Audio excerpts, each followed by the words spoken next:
And in the near future, I want to do what has not been done in 24 years, balance the federal budget. We're going to balance it.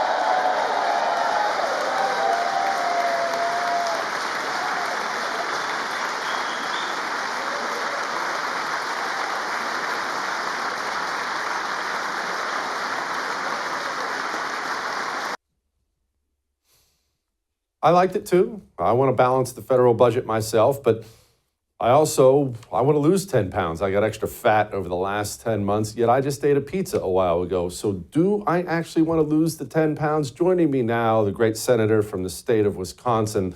Let's find out if we actually do want to balance the federal budget. Senator, it's a great applause line. Thought it was interesting. All the Republicans in there stood up and clapped. So that's what they say. What are they doing?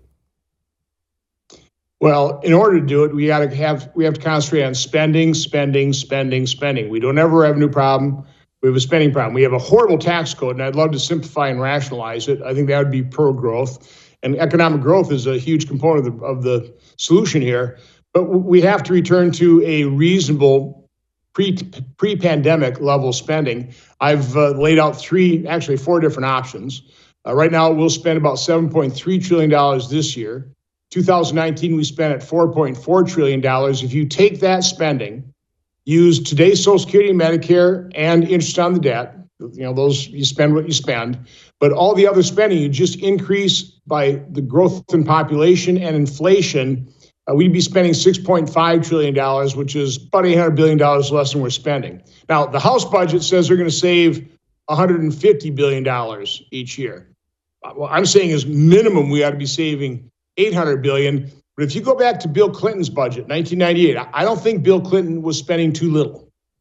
And grow that by population inflation, use today's Social Security, Medicare, that'd be $5.5 trillion. We'd be real close to balanced budget. Now, do we have the wherewithal? Do we have the will to do that?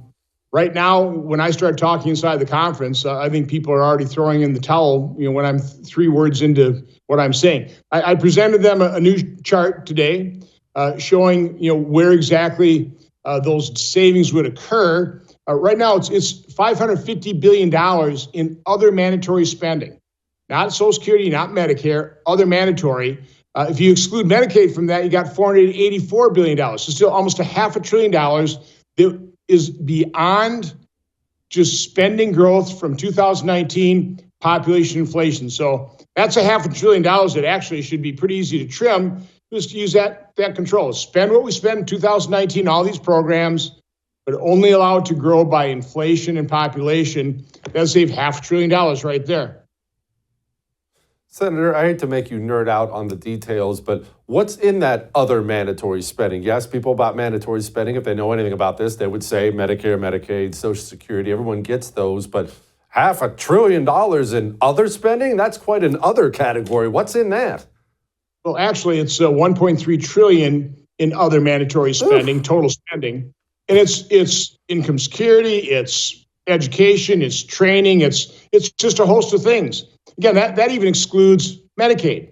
If you throw Medicaid in, there's about $1.9 trillion in total. And by the way, when we hear them talking about Medicaid, think Obamacare, because what's really destroying Medicaid is Obamacare. We pay 90 cents on the dollar for working age, able-bodied adults for their health care. And as a result, states game the system. They tax the providers, and they get 90 cents on the dollar on the tax. It's a gimmick. It's legalized fraud in my book.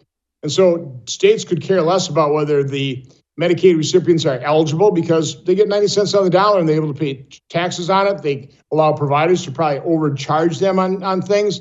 It's a huge scam. It's exploding. But it's Obamacare. It's the Medicaid expansion, which is Obamacare, that's really destroying Medicaid again. So for single, able-bodied, working-age adults, we pay 90 cents on the dollar. For a disabled child, we pay 50 or 60 cents on the dollar. We make the states pick up the tab. And then, by the way, that's the way Medicaid was designed, is to have a shared program between the federal government and the states, so the states would administer it and they would control it, because they don't want to see their budgets explode. So there was some, fiscal responsibility with Medicaid back then when it was true Medicaid. Now with Obamacare, there's no fiscal responsibility, and it's exploding. So that's, again, but even if you leave that off, you still have $484 billion above and beyond population growth and inflation of 2019 spending. If you go back to Obama in 2014, your budget would be 6.2. If you go back to Clinton in 1998, that'd be $5.5 trillion baseline. Again, you always hear my colleagues talk about zero-based budgeting, right? Well, if they were serious about it, at a minimum, they would embrace a $5.5 to $6.5 trillion base budget, right? Start from there. If you got to add some defense to Clinton's budget, okay. By the way, Lindsey Graham embraced this approach. He took a fourth option, which was President Trump's last budget, his projection for 2025. That's where we got the Senate budget number of $6.061 trillion.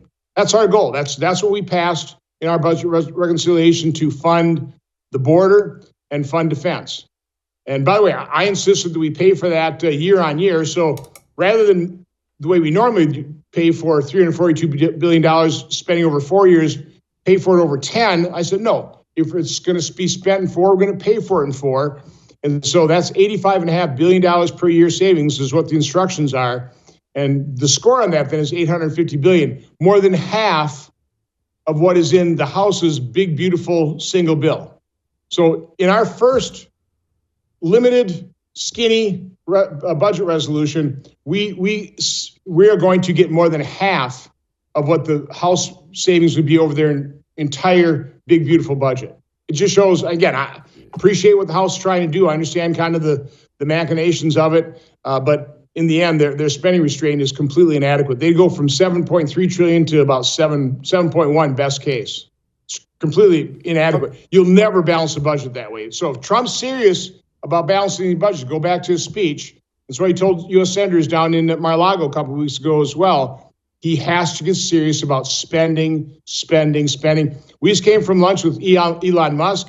He thinks he's going to identify about $1 trillion a year of waste, fraud, and abuse. He's on track. Over $4 billion a day is what his Doge team is looking at. How do you translate what he's finding into legislation? We can do it through rescission, possibly impoundment, but the courts may stop that, but through reconciliation.